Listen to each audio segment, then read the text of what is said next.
Hari ini kita akan belajar tema 3, subtema 2, pembelajaran kelima. Untuk itu siapkan buku dan alat tulis kalian. Namun sebelumnya, berdoalah terlebih dahulu menurut agama dan kepercayaan masing-masing. Semoga dalam pembelajaran hari ini kita diberi kemudahan dan kelancaran oleh Tuhan Yang Maha Esa. Anak-anak, tahukah kamu bahwa hewan yang berbeda mempunyai tempat yang berbeda untuk hidup? Makhluk hidup yang ada di muka bumi ini membutuhkan tempat hidup.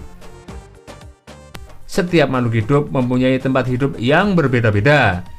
Ada yang hidup di darat dan ada yang hidup di air. Bahkan ada yang hidup di darat dan di air.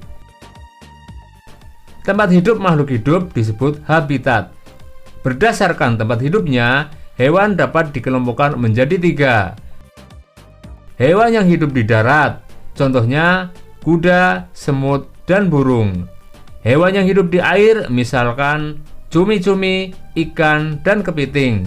Hewan yang hidup di darat dan di air, contohnya adalah katak.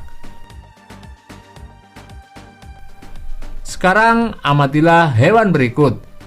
Apa yang kamu ketahui tentang karakteristik tempat hidup hewan-hewan tersebut? Tulis jawabanmu pada kolom yang telah disediakan.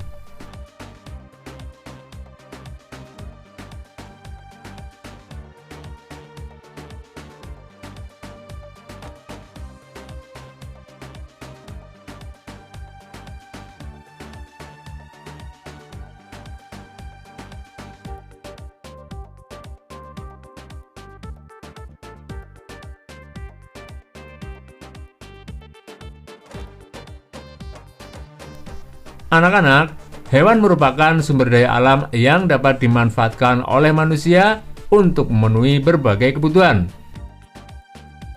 Apa kesimpulanmu tentang karakteristik tempat tinggal hewan di atas? Apa perbedaan antara tempat hidup kucing dan ikan?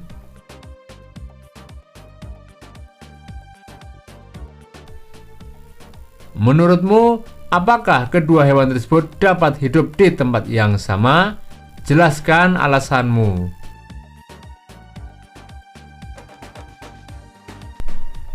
Anak-anak, tahukah kamu bahwa Tuhan menciptakan hewan dengan bentuk dan jenis yang berbeda-beda? Setiap jenis hewan memiliki tempat hidup dengan karakteristik masing-masing. Tempat hidup tergantung kepada ciri-ciri khusus yang dimiliki oleh hewan tersebut. Ciri-ciri khusus hewan mempunyai hubungan yang erat dengan karakteristik tempat hidupnya. Sekarang diskusikan kembali secara berkelompok ciri-ciri khusus ayam, itik, kucing, dan ikan.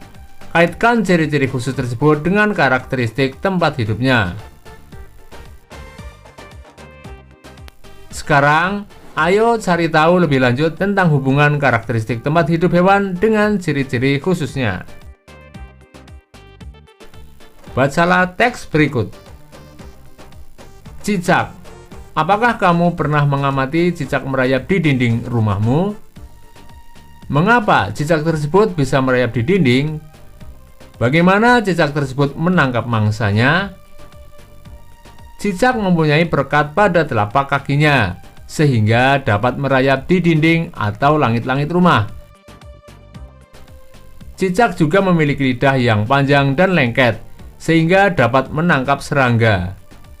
Cicak mempunyai ukuran rata-rata 7 hingga 10 cm. Cicak dapat memutuskan ekornya untuk melindungi diri. Terdapat beberapa jenis cicak, yaitu cicak rumah, cicak pohon hijau, dan tokek. Cicak pohon hijau dan tokek mempunyai ukuran yang lebih besar dari cicak rumah.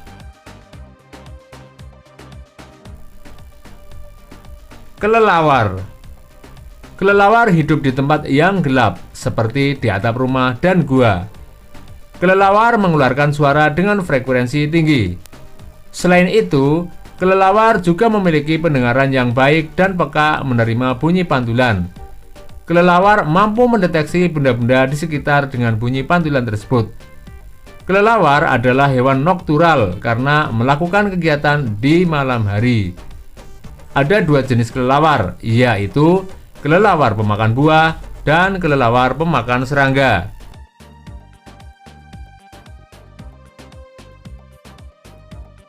Bunglon. Bunglon dapat mengubah warna kulitnya sesuai dengan warna benda yang ada di sekitarnya.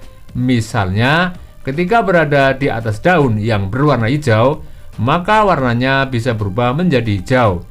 Ketika berada di batang pohon yang berwarna coklat, maka warnanya bisa berubah menjadi coklat. Bunglon mengubah warna kulitnya untuk melindungi diri.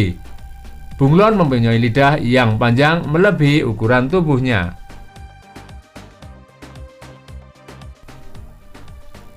Kondisi dan karakteristik alam yang berbeda mempengaruhi jenis hewan yang hidup di sekitar wilayah tersebut.